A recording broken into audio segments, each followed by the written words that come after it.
Olá, queridos alunos! Vamos iniciar a aula de hoje falando sobre a língua e suas variações linguísticas. E essa aula vai ser importante para a gente compreender de que forma a língua portuguesa falada no Brasil e as suas variações são fundamentais para que nós possamos construir a nossa identidade nacional. Elemento muito importante e super cobrado no caderno de linguagens da prova do Enem. Vejamos então quais serão os pontos abordados na aula de hoje. Nós iniciaremos com a competência diária número 8 do caderno de linguagens do Enem, para que a gente possa compreender o que essa competência exige para que o aluno consiga realizar a prova. O segundo tópico diz respeito à relação entre linguagem, sujeito e sociedade, fundamental para que a gente possa compreender como que a língua e suas variações são responsáveis pela construção da identidade nacional. O terceiro tópico é, então, a língua e a identidade nacional. Essa relação fundamental entre língua e identidade será abordada. O processo de formação da língua portuguesa brasileira e as suas variações linguísticas. Então, de que forma a língua portuguesa falada no Brasil se originou, quais são as influências que ela vai receber e qual é o processo pelo qual ela vai passar para que nós tenhamos, de fato, uma identidade nacional. E ainda nós veremos pesquisadores e artistas contemporâneos que vão tratar da língua e das suas variações. Esses intelectuais vão legitimar o uso da língua portuguesa a partir da sua riqueza, das suas variações. E esses intelectuais serão cobrados na prova do Enem, como vocês vão poder observar. E claro, nós veremos também as questões do Enem, como costume. Muito bem, pessoal, a competência diária 8 do caderno de linguagens do Enem diz o seguinte: compreender e usar a língua portuguesa como língua materna, geradora de significação e integradora da organização do mundo e da própria identidade. Isso significa que é uma competência compreender e usar a língua materna como geradora de significação e como integradora da organização do mundo e da própria identidade. Veja como o uso da língua, principalmente o uso da língua materna, é concebido, é compreendido de forma complexa. E nós veremos de que maneira isso pode ser compreendido na aula de hoje. Muito bem, eu inicio então a aula fazendo a seguinte pergunta: o que nos diferencia dos animais? E é claro que vocês já devem estar aí pensando: poxa, Lídia, nós somos animais racionais. Logo, é a razão, é o pensamento que nos diferencia dos outros animais. Nós podemos dizer que a razão é uma capacidade específica da mente humana e que nos torna, então, capazes de realizar pensamentos, certo? Ok, até aí tudo bem, muito tranquilo. Mas eu pergunto para vocês, o pensamento, ele é composto do quê? Como que ele se desenvolve? Como que a mente humana se desenvolve? Tudo bem que a gente se diferencia dos animais por sermos racionais, mas a mente humana, a razão, como que ela se estrutura? Muito bem, ela se estrutura pela linguagem. É pela linguagem que nós conseguimos organizar os nossos pensamentos, construir o nosso pensamento. E é por ela que a mente humana se estrutura, se organiza. E é claro que o conceito de linguagem é amplo. Nós podemos levar em consideração a linguagem visual, sonora, motora, tátil, enfim. Mas vamos levar em consideração aqui na aula de hoje a língua como a manifestação mais complexa da linguagem, certo? É pela língua que nós estruturamos a nossa mente, os nossos pensamentos, por essa manifestação complexa, por essa forma de linguagem tão complexa. Dessa maneira, ao considerarmos que é pela linguagem, pela língua que nós nos constituímos como seres humanos, como animais racionais, é importante também nos questionarmos que essa língua e essa linguagem, quando nos é passada, ela vem carregada de diversos saberes, de diversas marcas culturais, valores, enfim, crenças que compõem toda uma sociedade. Isso então quer dizer que a sociedade ela vai construir as formas de linguagem. E essa construção, é claro, que vai afetar a língua. E nessa relação entre linguagem e sociedade, nós teremos, como eu já mencionei, os valores, crenças, toda uma cultura perpassada e constituída pela linguagem e pela língua. E se nós, seres humanos, somos construídos pela língua e pela linguagem, logo a sociedade que nos recebe, que nos acolhe ao nascermos, vai, através da linguagem e da língua, passar para a gente todos os seus valores culturais, todas as suas crenças, todos os seus costumes, hábitos e etc. Por isso, para que o sujeito se constitua enquanto sujeito cidadão de determinado país, não basta ele nascer naquele determinado país. É preciso que ele se construa enquanto sujeito cidadão daquele determinado lugar a partir da linguagem, a partir da língua falada por aquele lugar. Por isso chamado de língua materna. Certo? É por ela que nós vamos apreender os valores, os costumes e todas as características culturais de determinado lugar. É pela linguagem e principalmente pela língua daquela determinada nação que você vai se constituir enquanto sujeito. Então você só é o que você é, da forma como você é, a partir da língua que você aprendeu e que a partir dela todos os mecanismos da sua mente foram estruturados. Então, nesse momento, você já deve ter percebido que há uma relação inseparável entre sujeito, linguagem e sociedade. Mas vamos ver como que essa relação se dá de maneira mais pontual. Vejamos aqui.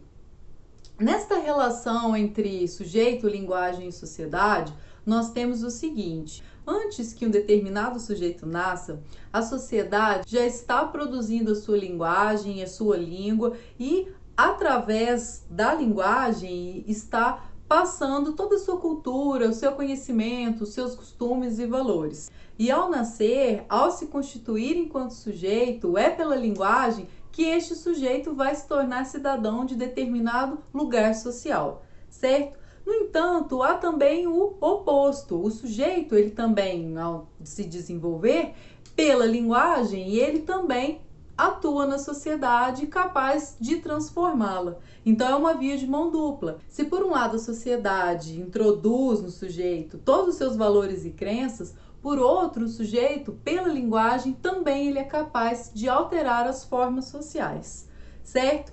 Agora vejamos o seguinte: imagine que você é este bonequinho aqui, um pouco assustado. Perceba que a sua constituição enquanto sujeito vai se dar pela linguagem através de diversas instituições. Então, a família, por exemplo, é a primeira instituição que vai te ensinar a falar, que vai te ensinar o que pode, o que não pode fazer, quais são os hábitos, os valores, qual é a culinária, enfim, quais são ali as questões éticas e morais que a família vai te passar pela linguagem. Nós temos também a escola, nós temos a igreja ou qualquer outra manifestação religiosa que o sujeito possa participar. Nós temos também amigos, nós temos a mídia, nós temos empresas e muitas outras instituições que vão passar para você, pela linguagem, pela língua, as diversas maneiras de ser cidadão numa determinada pátria. E mais especificamente, nós vamos ter o grande Estado, o Estado-União, no nosso caso, o Brasil, certo? O Estado é a principal instituição, é a instituição máxima que vai passar para nós como nós devemos ser enquanto cidadãos. Sabemos que ao nascer o Estado já está ali querendo saber que dia, hora, momento você nasceu, filhos de quem, onde vive, dados estes que são observados lá na sua certidão de nascimento e que mais tarde vão ser comprovados pela identidade, pelo CPF e por outros muitos documentos que você precisa ter ao longo da sua vida.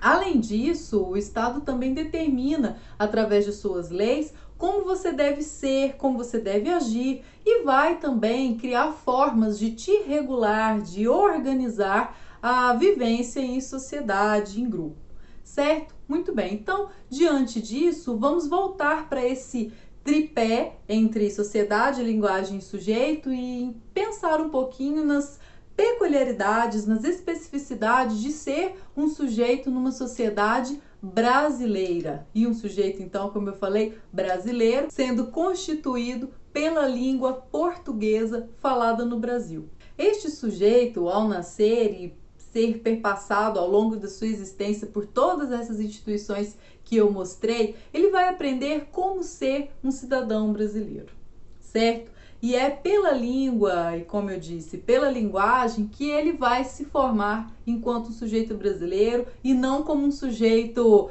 estadunidense, francês, australiano, não, como um sujeito brasileiro, através de todas as peculiaridades que lhe são transmitidas, passadas, absorvidas pela forma de linguagem, no caso, pela língua do português falado no Brasil.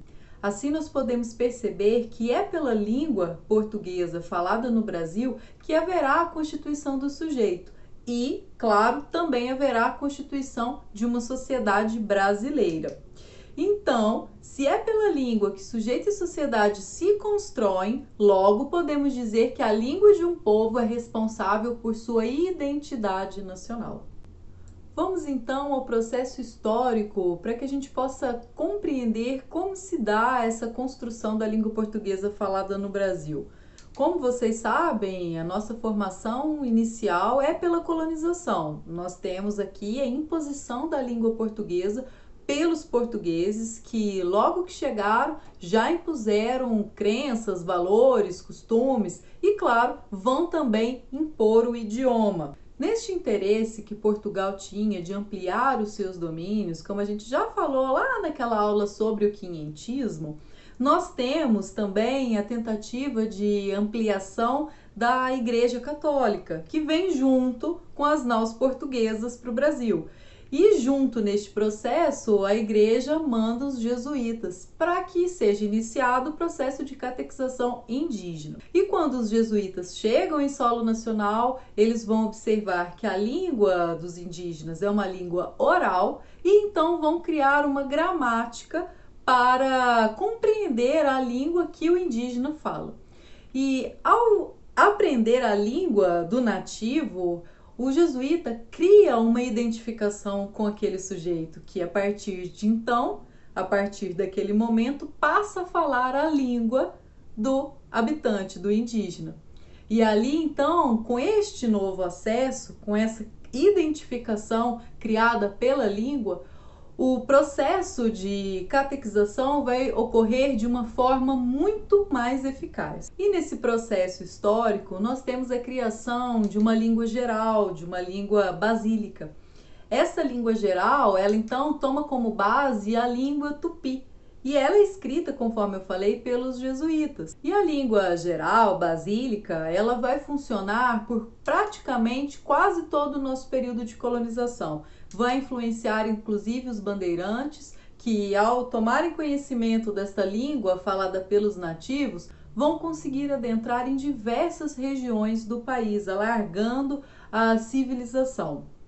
Ainda, a língua basílica, ela não era só utilizada pelos jesuítas ou por indígenas, ela também funcionava em documentos oficiais. Olha que interessante, por mais ou menos 200 anos, nós tivemos dois idiomas falados em solo nacional, tanto o português quanto a língua basílica.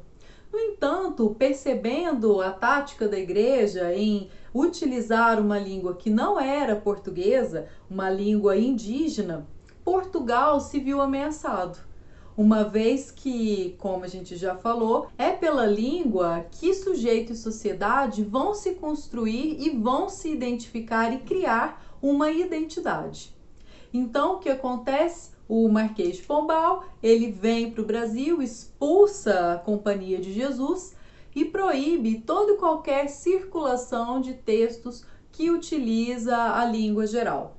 Esta ação de Pombal, justamente, é para enfraquecer o poder da igreja sobre a colônia, porque foi percebido que pouco importava para a igreja qual era a língua que os indígenas estavam falando. Ali importava era o domínio católico, seja pela língua indígena, seja pela língua portuguesa, não importa. Ali o que interessava era a catequização, independente do idioma utilizado, certo? Ainda, como eu falei, ao excluir a língua geral e impor apenas a língua portuguesa, há o aumento do domínio imperial. Isso então significa que o uso da língua se dá por uma imposição, por um domínio, certo? É importante pontuar duas questões. A primeira é que, ao utilizar a língua indígena, a igreja ela não estava sendo gente boa com o índio, certo? Pelo contrário, ela estava usando da linguagem do índio para poder dominá-lo em sua fé. E Portugal, por outro lado, impõe a sua língua portuguesa para também dominar o sujeito índio, o sujeito nativo que estava aqui. Então, tanto uma instituição quanto outra vão se utilizar da linguagem e da língua para poder aumentar o seu poder, dominar aquele determinado sujeito. Por isso, ela é utilizada como uma ferramenta de dominação. A exploração e o conflito linguístico prejudicaram a construção de uma identidade nacional unificada. Então, o nosso processo de identidade nacional, ele se inicia aí, pelo conflito, pela imposição, pela dominação através da língua.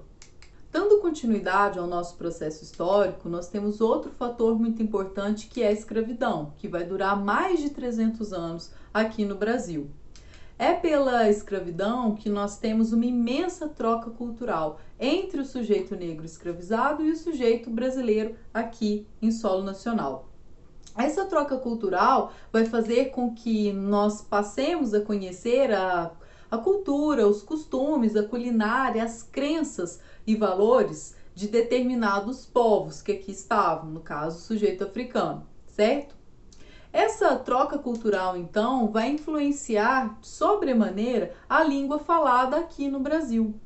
E é claro que essa influência vai ser fundamental para a construção do português. Então, além da influência indígena, nós temos também a influência do sujeito negro escravizado no Brasil. E isso a gente pode perceber na nossa culinária, na nossa arte, esporte e até mesmo na nossa língua, com diversas palavras incorporadas do idioma africano. Nós ainda teremos as influências advindas da imigração. Nós sabemos que para substituir a mão de obra escrava, algumas nações vieram para o Brasil, como por exemplo os alemães e os italianos.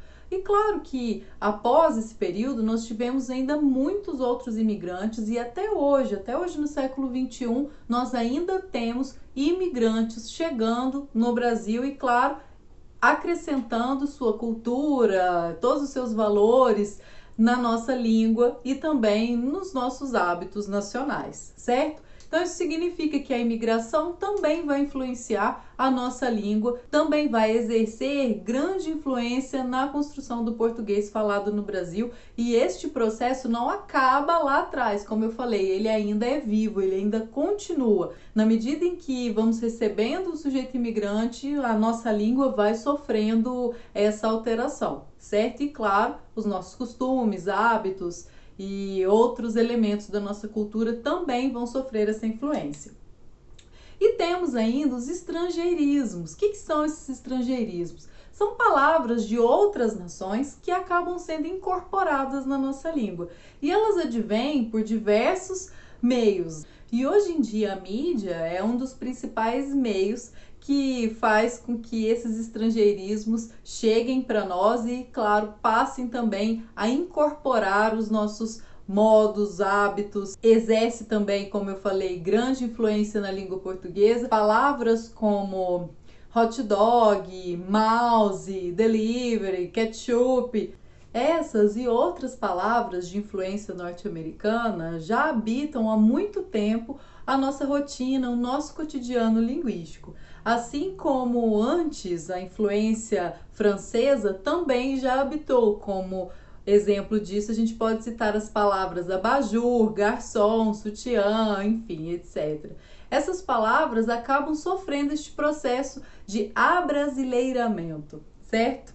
E todas essas influências, né, a variedade delas, contribuiu para a riqueza do português falado em solo nacional. É claro que grande parte desses processos vai se dar um tanto quanto de forma conflituosa, imposta por meio da dominação, como a gente já viu. Mas, de qualquer maneira, o resultado desse processo acaba contribuindo para a diversidade e a riqueza de um idioma falado num país como o Brasil. No entanto, esta variedade linguística que constitui o português falado no Brasil, ela não foi suficiente para acabar com o preconceito linguístico.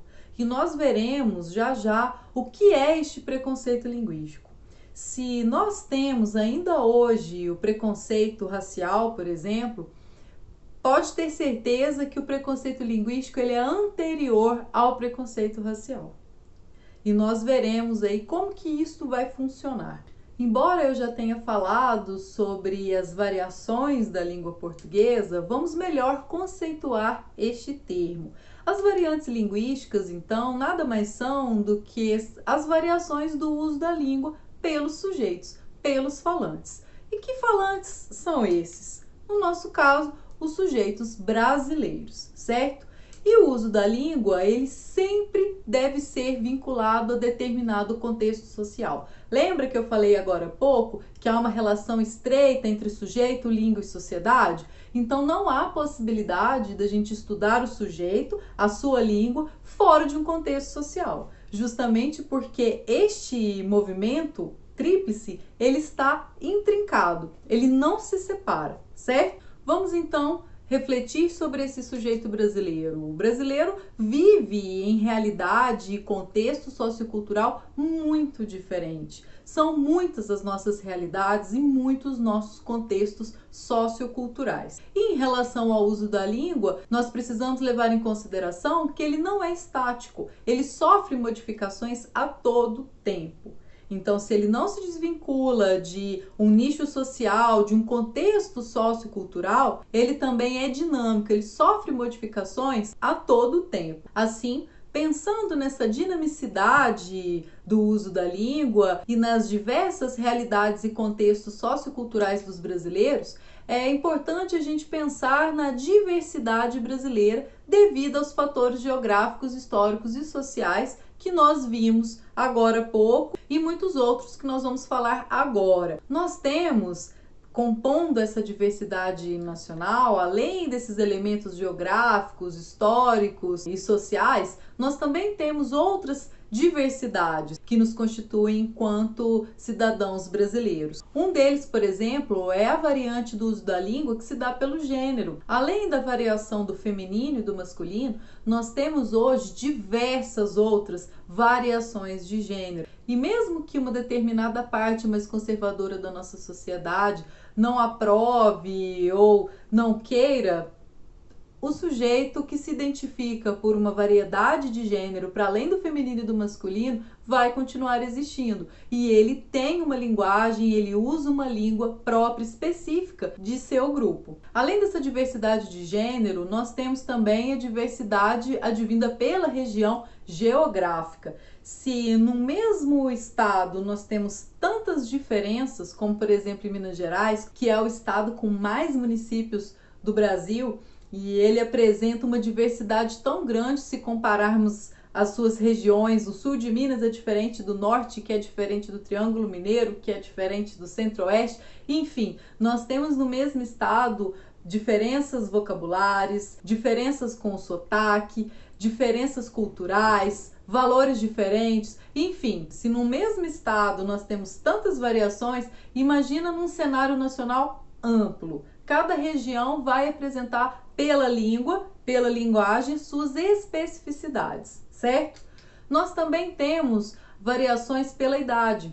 A língua que uma criança fala não é a mesma utilizada por um idoso, que não é a mesma utilizada por um adolescente, por exemplo. Outros tópicos são em relação à etnia, à escolaridade, que também vão alterar os modos de fala, vão acrescentar, vão se diferenciar de outros utilizados por grupos distintos. E é claro que nós temos também diversas instituições sociais e cada uma delas vai apresentar uma variação da língua.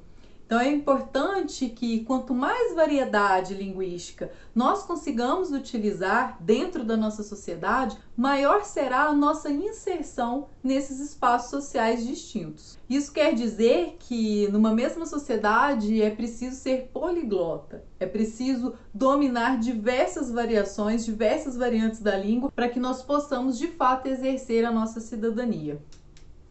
Todas as variações da língua são legítimas e conferem traços identitários aos falantes brasileiros. Não há uma variante melhor que a outra, uma certa e a outra errada, não. Todas elas são fundamentais e vão conferir particularidade, especificidade de uma identidade nacional, como a brasileira. Então, não há variante errada. É muito importante frisar porque nós temos uma sociedade que muitas vezes exclui o falante por ele não se adequar a determinada variação linguística. E isso vai gerar problemas muito sérios com a sua própria identidade, com o seu próprio processo de identificação, como nós veremos já já. Reiterando, então, o domínio de diferentes variantes linguísticas possibilita o acesso a diversas instituições sociais. E este fato é muito importante para que nós tenhamos em mente a necessidade de ampliarmos o nosso sítio vocabular, ampliarmos as nossas formas de nos comunicarmos com os demais dentro de uma sociedade. Vamos agora refletir sobre a diferença entre a variante culta e a variante padrão. Tenho certeza que você em algum momento já ouviu falar de uma e de outra e que muitas vezes acha que ambas são a mesma coisa e não são. Vamos então, a variante culta, ela valoriza o saber gramatical acima do saber coloquial, acima da nossa língua despojada, do nosso cotidiano. Aqui é importante observar o seguinte: a gramática ela não vem antes da língua. Primeiro surge a língua e depois é que a gramática surge, para buscar compreender o funcionamento da língua e apontar suas possibilidades. Para a variante culta, a gramática está acima do nosso falar. No que diz respeito à variante padrão, ela visa, como o próprio nome já diz, padronizar a língua escrita. Aqui não há necessariamente uma valorização acima da língua. É importante a gente ter em mente o seguinte: se nós temos um país tão diversificado, com tantas variações, é importante que nós tenhamos um certo padrão linguístico, porque um texto que eu escrever aqui no sul de Minas não pode conter as especificidades da minha região. O meu trem, o meu uai. Por quê? Porque eu preciso me fazer compreender para todo o meu estado. Claro, isso levando em consideração aos textos acadêmicos, aos textos instrucionais, de maneira que há uma necessidade de padronização para que eu me faça compreender em qualquer lugar do território nacional. Isso não significa necessariamente que a língua padrão está acima da língua coloquial, não. Ela é apenas uma forma de padronizar de maneira que todos nós consigamos falar a mesma língua, sem utilização de regionalismo, de gíria, de variações de idade, de gênero, enfim, certo? Muito bem. Não só a língua escrita, tá? Também a língua oral, porque, por exemplo, nós podemos observar os nossos jornalistas, os entrevistadores, todos vão tender a utilizar uma língua padronizada, embora hoje isso seja bem mais flexível. Hoje nós conseguimos já identificar determinados jornalistas pelo sotaque, coisa que há um tempo atrás não era permitido. Nós também vemos essa flexibilidade no falar quando um jornalista usa o tá ao invés do está, por exemplo, entre outras características que podem ser observadas. Ainda a variante culta, ela encerra, ela fecha o uso da língua a formas gramaticais, Para a variante culta, só existe aquela forma correta, que é a gramatical. Então, utilizar expressões do tipo sentar-me-ei seria uma forma mais educada e correta de dizer vou sentar. Ao encerrar o uso da língua a formas gramaticais, o falante da tida variante culta acaba por excluir todas as outras possibilidades, inclusive o falante de outras variações linguísticas, e isso é muito grave.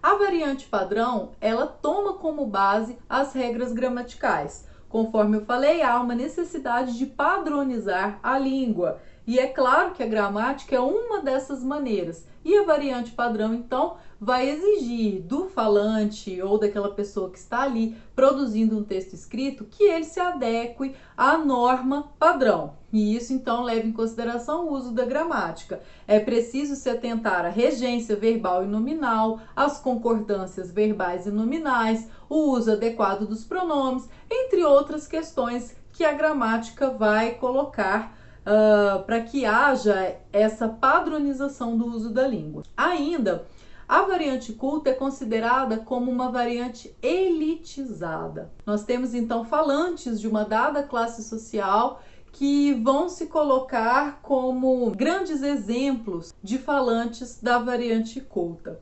Isso, como eu falei, é problemático porque a língua passa a ser classista e não algo que vá formar uma identidade. A variante padrão, ela é utilizada por diversas instituições sociais. Ela não é restrita a uma classe social ou um grupo X de pessoas. Não. A variante padrão, ela está na universidade, ela está no meio científico e acadêmico, nas empresas, em diversos lugares em que há circulação de textos com essa necessidade de padronização da linguagem. A variante culta, ela desconsidera a legitimidade de outras variações linguísticas.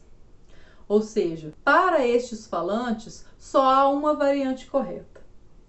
E conforme eu falei, isso vai gerar diversos problemas sociais. Já o domínio da variante padrão vai possibilitar ao sujeito a sua inserção em diversos espaços sociais e o exercício pleno de sua cidadania. Então, isso significa que, ao dominar essa variação da língua, o sujeito, como eu já falei anteriormente, vai conseguir adentrar outros espaços sociais, como a universidade, como o mercado de trabalho, enfim, entre outros. Isso não quer dizer que o sujeito vá deixar de utilizar as suas variantes. Não, ele pode utilizar qualquer variante que ele quiser. É importante que ele saiba que é necessário adequar a sua fala ao contexto social a que ele está inserido. Não vamos ignorar que o fato da variante padrão funcionar como um modelo, isso a coloca como uma variante de maior prestígio. Nós não podemos fechar os olhos diante disso. Não significa que a variante padrão seja isenta dessas atribuições que o falante vai lhe conferir. Não. A língua padrão, ela também carrega essa ideia de língua superior, língua de maior prestígio, mas ela não é. Ela tem a mesma importância que as demais. A diferença é que ela vai buscar estabelecer um certo padrão, mas ela não tira a legitimidade das outras manifestações do uso da língua, como nós já falamos. Sobre a variante culta, é importante a gente ter em mente o seguinte: todas as variantes nacionais pertencem à cultura brasileira. Não existe uma única variante que é mais culta do que a outra. Não, todas são cultas, porque todas pertencem à cultura nacional e todas constituem a identidade nacional. Vamos então abordar de maneira mais pontual a respeito do preconceito linguístico. O que é o preconceito? Como que ele ocorre? Ele ocorre quando apenas uma única variação da língua é considerada correta. E o que isso gera? Gera a exclusão social. Então, imaginemos aqui de novo este sujeito, que tanto pode ser você, quanto eu, quanto qualquer outra pessoa. Todos nós, em algum momento da nossa vida, já fomos corrigidos em público.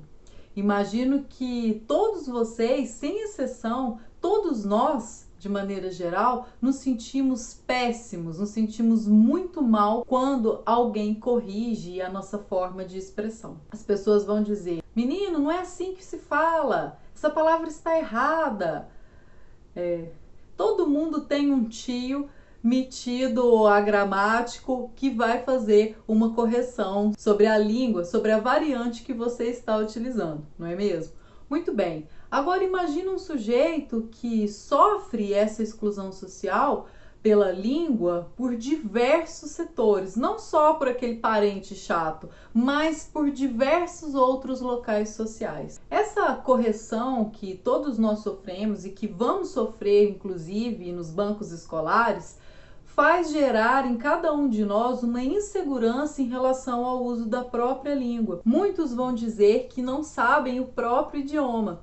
Quando eu digo que sou professora de língua portuguesa, muitos alunos falam: nossa, sou péssima em língua portuguesa. É comum que as pessoas, de modo geral, falem que são péssimas em língua portuguesa, o que é uma mentira, porque se elas estão ali falando, discutindo, interagindo entre si, isso significa que elas não são péssimas, mas elas acreditaram que, por não dominarem uma determinada variante, logo elas não sabem o próprio idioma. Então, quando uma pessoa sofre exclusão pela variante linguística que ela utiliza, ela acredita então que fala errado ou que não domina o próprio idioma. E isso é uma mentira muito grande. Porque se você está na sociedade, fala, interage, discute, conversa, você fala fluentemente o seu idioma. O que pode acontecer é que você não domine outras variações, mas que você fala errado o seu idioma, isso é uma mentira. A gente precisa desconstruir essa ideia. Por quê? Porque ao considerar que o sujeito não sabe a própria língua, isso vai gerar um problema grande. Porque se o sujeito se constitui pela língua e se a língua que ele fala é tida como errada, como incorreta, logo temos um sujeito inseguro com a própria identidade. Se nós nos constituímos pela nossa língua, lembra lá no começo da aula? E se a gente acredita que essa língua que a gente fala é errada, como que vai ser essa nossa constituição? Ela vai ser, no mínimo, insegura. E quando nós formos adentrar a nossa sociedade, já vítimas dessa insegurança, desse preconceito linguístico, nós vamos ser, além de inseguros, nós também vamos passar por constrangimentos e, pior, pelo silenciamento. Então, diante de determinados locais sociais, nós seremos silenciados. Ficaremos inseguros diante de um advogado, de um médico, ao assinar um contrato, enfim, ao exercermos a nossa cidadania de modo completo, de modo pleno. E isso vai gerar a perda da nossa cidadania. Porque se nós nos sentimos inseguros, envergonhados e nos silenciamos diante desta negativa sobre o uso da nossa variante linguística, isso vai nos castrar, vai nos mutilar durante o nosso convívio social. Vamos voltar agora àquela competência da área 8 do caderno de linguagens do Enem. Compreender e usar a língua portuguesa como língua materna, geradora de significação e integradora da organização do mundo e da própria identidade. Então eu imagino que com as discussões que nós tivemos até agora, vocês já compreenderam de que maneira a língua vai funcionar, vai trabalhar de maneira que, enquanto geradora de significação e também integradora da organização do mundo e da própria identidade. Vejamos então as habilidades necessárias para essa competência. A habilidade número 25 diz: identificar em textos de diferentes gêneros as marcas linguísticas que singularizam as variedades linguísticas sociais, regionais e de registro. Isso então quer dizer que é fundamental para o sujeito conseguir enxergar nos variados textos produzidos pela sociedade as variantes linguísticas, tanto pela via do social, do regional ou de registro. Outra habilidade, 26, é relacionar as variedades linguísticas às situações específicas do uso social. Então, considera-se aqui as variantes linguísticas, Mas, junto a essa consideração, a essa legitimação, é preciso enxergar onde cada variante é apropriada em seu uso. E a habilidade 27 diz o seguinte: reconhecer os usos da norma padrão da língua portuguesa nas diferentes situações de comunicação. Então, aqui também, claro, vai ser considerada a variante padrão e é importante que o aluno enxergue a necessidade da variante padrão em alguns setores sociais. Vejamos então como que o Enem vai cobrar as questões sobre as variantes linguísticas. Trago então para vocês uma questão de 2013, que é um trecho de uma música do Gabriel Pensador, que diz o seguinte: até quando? Não adianta olhar para o céu com muita fé e pouca luta.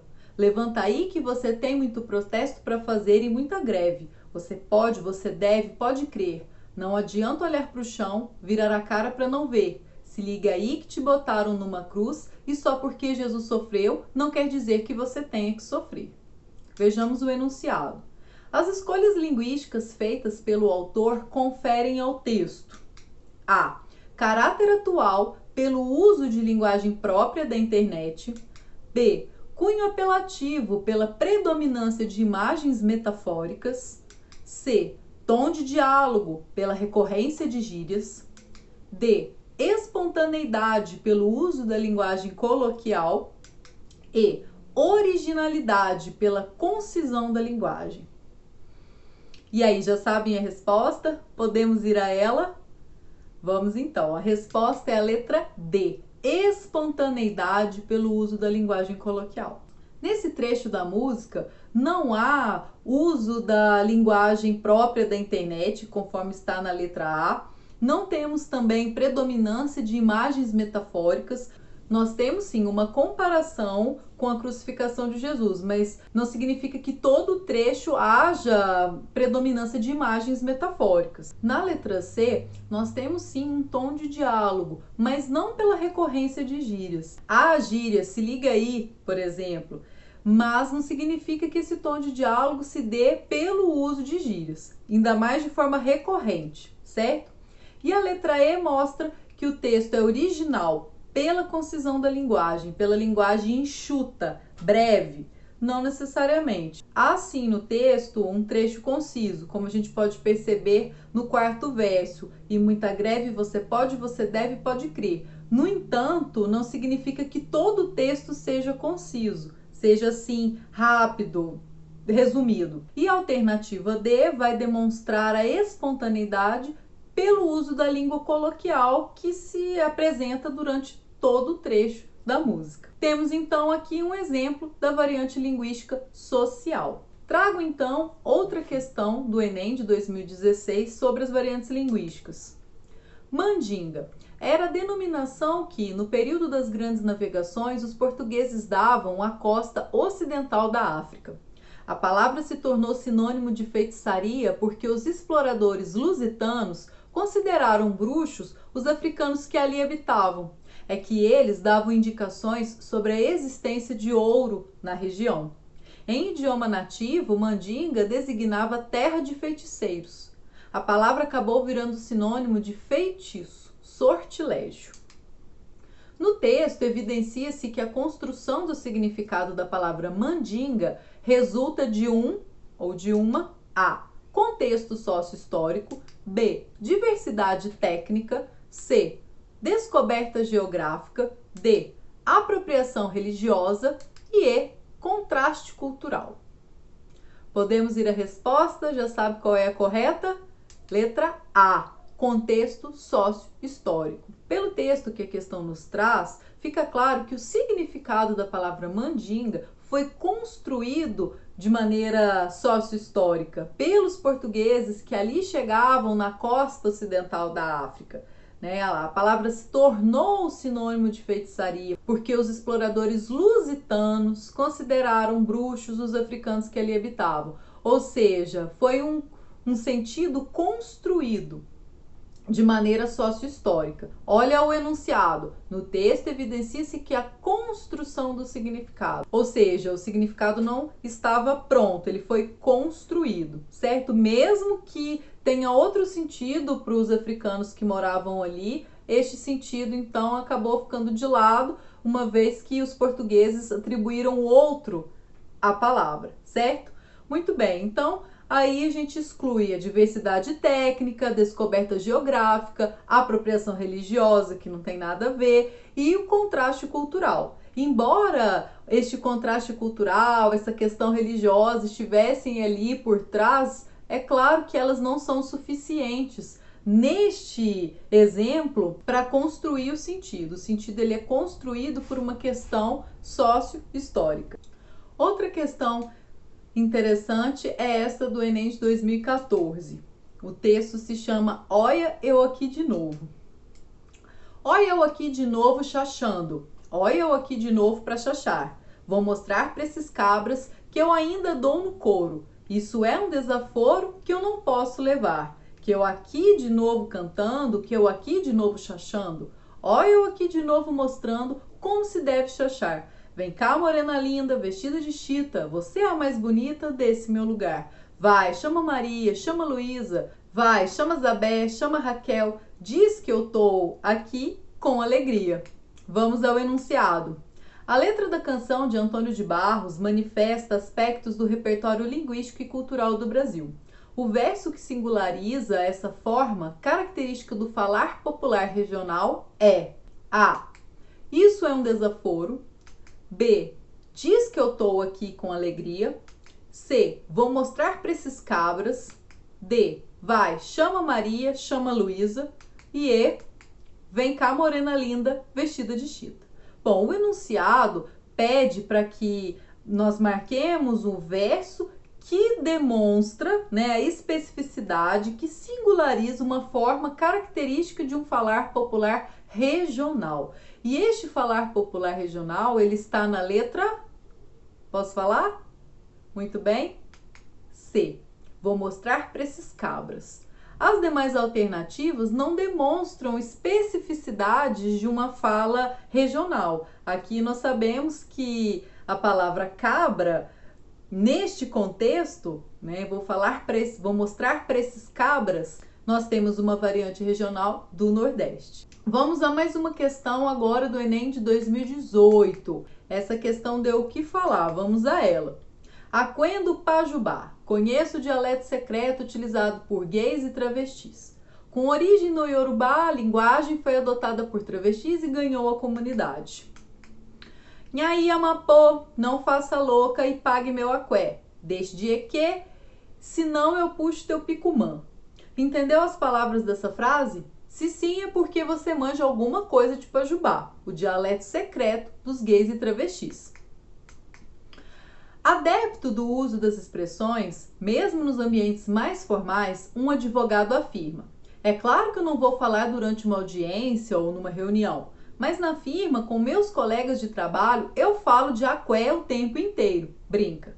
A gente tem que ter cuidado de falar outras palavras, porque hoje a pessoa já entende, né? Tá na internet, tem até dicionário, comenta. O dicionário aqui ele se refere ao Aurélia, a dicionária da língua fiada. Lançado no ano de 2006 e escrito pelo jornalista Ângelo Vippe e por Fred Lieb. Na obra, há mais de 1.300 verbetes revelando o significado das palavras do Pajubá. Não se sabe ao certo quando essa linguagem surgiu, mas sabe-se que há claramente uma relação entre o Pajubá e a cultura africana, numa costura iniciada ainda na época do Brasil colonial. Vamos então ao enunciado para ver o que se pede diante deste texto. Da perspectiva do usuário, o Pajubá ganha status de dialeto, caracterizando-se como elemento de patrimônio linguístico, especialmente por A. Ter mais de 1.000 palavras conhecidas. B. Ter palavras diferentes de uma linguagem secreta. C. Ser consolidado por objetos formais de registro. D. Ser utilizado por advogados em situações formais. E E. Ser comum em conversas no ambiente de trabalho. Bom, vamos voltar ao enunciado. Da perspectiva do usuário, o Pajubá ganha status de dialeto, caracterizando-se como elemento de patrimônio linguístico. Então, aqui o enunciado já coloca que o Pajubá é tido como um patrimônio linguístico, justamente porque ele ganhou um status de dialeto. Então, a alternativa que melhor adentra ao que se pede o enunciado é a letra C. Ser consolidado por objetos formais de registro. O que é esse objeto formal de registro? É um dicionário. O dicionário é um documento institucionalizado. É pelo dicionário que nós temos um conjunto de palavras possíveis e dentro deste conjunto nós temos o significado de cada uma dessas palavras. Então, se há a criação de um dicionário para abarcar determinado número de palavras e seus significados, isso significa que há então uma legitimidade, há então uma consolidação daquela variação linguística, no caso daquele dialeto, que o Pajubá então passa a ganhar enquanto um status. As demais alternativas, elas em nada vão contribuir para que o Pajubá se consolide como um patrimônio linguístico, como parte da identidade nacional. Por exemplo, a letra A, pelo fato de ter 1000 palavras? Não. Justamente porque, para ser consolidado, o Pajubá precisa então vir num instrumento formal de registro, como o dicionário. Então, não basta ter 1000 palavras, ele precisa estar legitimado, certo? Em um determinado documento. A letra B fala que é por ter diferentes palavras de uma linguagem secreta. Não. A letra D vai dizer que é por ser utilizado por advogados em situações formais. Não, não é isso que o texto fala. E a letra E vai dizer que é por ser comum em conversas no ambiente de trabalho. Não. Também não é sobre isso que o texto fala. Então, a única alternativa que vai demonstrar que o Pajubá se consolida como um dialeto é a letra C, porque vai, então, ser legitimado por um documento como é o dicionário. Temos, então, um exemplo de variante de gênero. Vejamos agora outra questão do Enem, de 2015, com um texto intitulado Ai se cesse. Se um dia nós se gostasse, se um dia nós se queresse, se nós dois se empareasse, se juntinho nós dois vivesse, se juntinho nós dois morasse, se juntinho nós dois dormisse, se juntinho nós dois morresse, se pro céu nós a subisse. Mas porém se acontecesse de São Pedro não abrisse a porta do céu e fosse te dizer qualquer tolice, e se eu me arriminasse e tu com eu insistisse, para que eu me resolvesse e a minha faca puxasse e o bucho do céu furasse, talvez que nós dois ficasse, talvez que nós dois caísse, e o céu furado arriasse e as virgens toda fugisse. Nós temos aqui um texto do Zé da Luz, Cordel do Fogo Encantado. Vejamos o que nos traz o enunciado. O poema foi construído com formas do português não padrão, tais como juntim, nós, talvez. Essas formas legitimam-se na construção do texto, pois a. revelam o bom humor do eu lírico do poema, b. estão presentes na língua e na identidade popular, c. revelam as escolhas de um poeta não escolarizado, d. tornam a leitura fácil de entender para a maioria dos brasileiros, e compõe um conjunto de estruturas linguísticas inovadoras. E aí já sabem qual é a resposta? Podemos ir a ela?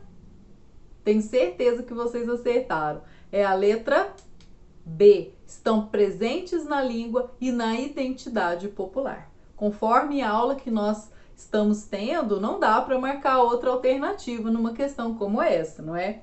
A letra A vai dizer que essas formas que não são do português padrão, como juntinho, nós e talvez, vão legitimar a construção do texto, porque revelam o bom humor do eu lírico? Não, elas não se legitimam como uma possibilidade linguística porque o autor do texto tem ou não tem bom humor, né? Não é disso que se trata a legitimidade de uma variante linguística. A letra C vai dizer que essas formas, então, revelam as escolhas de um poeta não escolarizado. Não podemos dizer que o poeta não é escolarizado. Ele pode muito bem utilizar uma determinada variante para escrever o poema e muitas outras no seu cotidiano social, certo?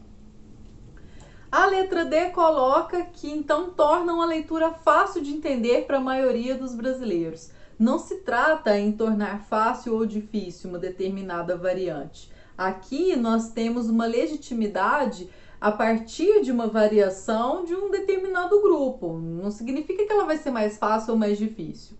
E a letra E vai dizer que essas formas compõem um conjunto de estruturas linguísticas inovadoras. Não, elas não são inovadoras, elas já são utilizadas por um determinado grupo, certo?